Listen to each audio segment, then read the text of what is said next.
ബ്രില്യൻറ്റിന്റെ IIT AIIMS 2-year +2 പ്രോഗ്രാമിലൂടെ +1 +2 പഠനത്തോടൊപ്പം NEET 2024 പരീക്ഷയിൽ ഉന്നത വിജയം കരസ്ഥമാക്കിയ വിദ്യാർത്ഥിയാണ് അഭിനവ് സുനിൽ പ്രസാദ്. നീറ്റ് 2024 പരീക്ഷയിൽ 715 മാർക്കോടെ കേരള മെഡിക്കൽ 5ാം റാങ്കാണ് ഈ മിടുക്കൻ കരസ്ഥമാക്കിയത്.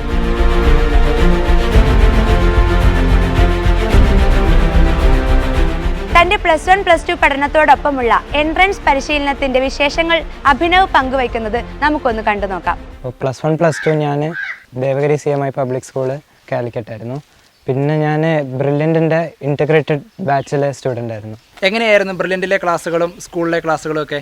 അത് നല്ല സിൻക്രണൈസ്ഡ് ആയിട്ടായിരുന്നു. ഒരു രാവിലെ മുതൽ ഉച്ച വരെ സ്കൂൾ ക്ലാസ് ആയിരുന്നു.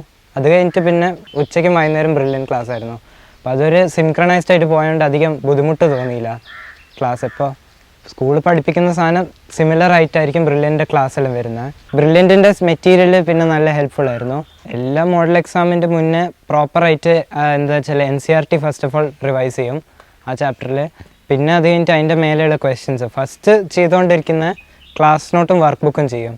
പിന്നെ സ്റ്റഡി പാക്കേജ്, പിന്നെ റെസണൻസ് മെറ്റീരിയൽ, പിന്നെ അതെല്ലാം കഴിഞ്ഞപ്പോൾ പിന്നെ ലൈബ്രറി ബുക്സ് എടുത്ത് സോൾവ് ചെയ്ത് തുടങ്ങി. അപ്പോൾ ക്വസ്റ്റ്യൻസിൻ്റെ എണ്ണം ഇൻക്രീസ് ചെയ്തുകൊണ്ട് പിന്നെ മോഡൽ എക്സാംസ് വരുമ്പോൾ പിന്നെയും ഈസി ആയിട്ട് തോന്നി. എന്ന് വെച്ചാൽ അവിടെ എല്ലാ ടൈപ്പ് ക്വസ്റ്റ്യൻസ് ഉണ്ട്. ഫുൾ ടോപ്പിക്ക് മൊത്തം കവർ ചെയ്യാനുള്ള ക്വസ്റ്റ്യൻസ് ഉണ്ട്. ഈസി ലെവൽ, ഏറ്റവും ഈസി ലെവൽ, പിന്നെ കുറച്ച് നല്ല ചാലഞ്ചിങ് ക്വസ്റ്റ്യൻസ്, എല്ലാ ടൈപ്പ് ക്വസ്റ്റ്യൻ ഉള്ളതുകൊണ്ട് അവസാനമായപ്പോൾ പിന്നെ കോൺഫിഡൻസ് കിട്ടി. നീറ്റ് എക്സാം ഹാളിൽ ഞാൻ ഫസ്റ്റ് ഓഫ് ഓൾ നല്ല കൂളായിരുന്നു. എന്ന് വെച്ചാൽ കുറേ മോക്ക് ടെസ്റ്റും യൂണിറ്റ് എക്സാമിൽ എഴുതിയോണ്ട് ഒരു ബ്രില്യൻ്റ് എക്സാം പോലെയാണ് തോന്നിയത് ഫസ്റ്റ് ഓഫ് ഓൾ.